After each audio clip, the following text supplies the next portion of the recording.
Hey guys, welcome to Tara Series 7. Today I'm reviewing this, which is the Marvel Select Avengers Endgame Ironman MARK85. So I ordered this one along with the Hulk. I don't have my Marvel Legends Ironman MARK85 anymore. It was weird. I really wanted that figure when it was announced because I really loved the MARK85 suit. And I had it for a while. It just, I don't know, it looks so cool in promotional pictures, but in hand, it just really, I don't know. But yeah, so I don't have that one, but I was wanting to get an 85 for the collection, so I found this one, and honestly, I love the paint applications. I can just see it from the box here. That's really why I picked this up, because it actually looks like real metal. It looks really cool, but we got a nice clear view in box, and you also get the Infinity Gauntlet and Snapping Ham with this figure, so that's another reason. We got Avengers Endgame there, and the back here, we have a nice picture. We got a bio of Tony Stark. We have a nice clear shot of the Snapping Hand, and we have the Hulk available. So yeah, let's open this up. So here we have the MARK85 Iron Man. Very, very, very cool. I just love the paint job on this. I mean, it looks so good. You also get this display base here, which is pretty cool. It's got some blue lines on it. You got what looks like a little scaffolding with the silver stuff, and you got the bottom part there. This is supposed to represent the Avengers compound.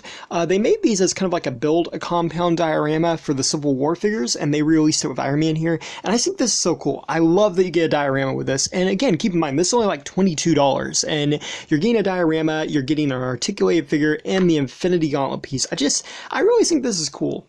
I don't know if I'll start collecting these regularly just because they're a little bit bigger than what I already have, but I think it's pretty neat actually. I'm going to be honest, I'm very impressed, and I really like the details on the head. I love this gold here, and I love the paint they used for the eyes. It looks good, but the head's molded nicely. It does look like the mask, or the helmet, and you can see the silver that cuts through, which is pretty cool. And you got this gold back here, and again, like the silver cuts through all the suit. I love the MARK85 suit because it's a perfect like rendition of the comic book Iron Man suit, but it looks so cool, and they saved it for the last movie, which I love. But you have the silver cutting through the gold. The gold looks very nice. You got his arc reactor there, which is cool. The shiny glossy paint just makes it look more metal. You got these little blue indents here, which are cool, lights, and you got more gold on the thighs and the knees there. It's just looking really, really good. And one thing I love about this, a lot of things about this, but probably my favorite part is they actually painted the inside of his repulsors slash arc reactors. Now, this is something that companies very rarely do for Iron Man toys, and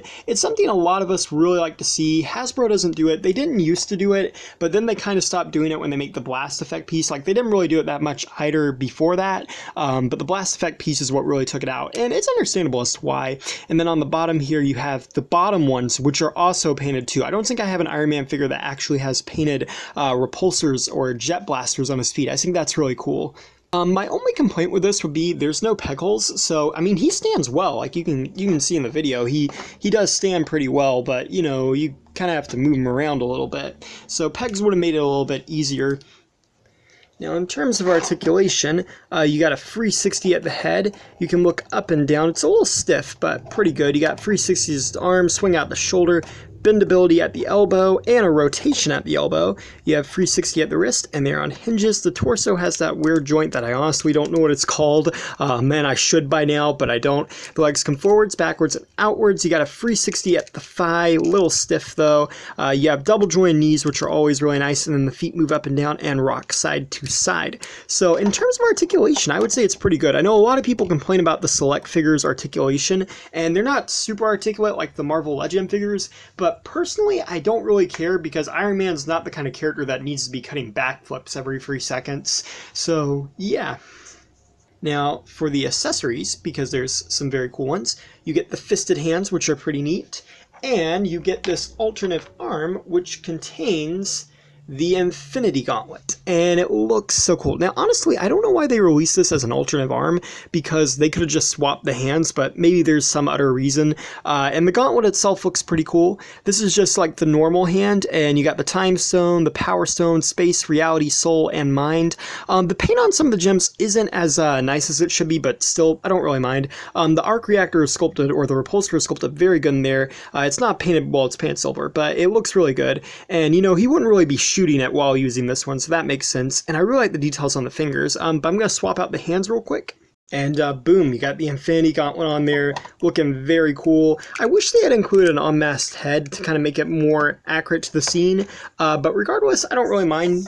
Lastly, but certainly not least, we get the snapping hand. That's right, they actually made a snapping hand, and I think this is so cool. It's got the stones there, the paint on them is a little bit nicer, and then you have him bringing the finger back, ready to snap it off and just destroy Thanos' army for good, and the details on the inside are good, nice too, and I just think this is so cool. I love that they included the snapping hand on this, because not many toys actually put him in the snapping position, like same way with Thanos. Like, you don't see a lot of them that did the snapping thing. Like, they do the fist and the open hand, but the snap, not so well. And I just think this looks so cool. I love the paint on this. I love that you get a display base. I love the Infinity Gauntlets included. I really like this, and I might consider buying more of these. Personally, I'm probably going to stick with Marvel Legends, but I really like this Iron Man. And yeah, and here's a comparison with Cap from Endgame.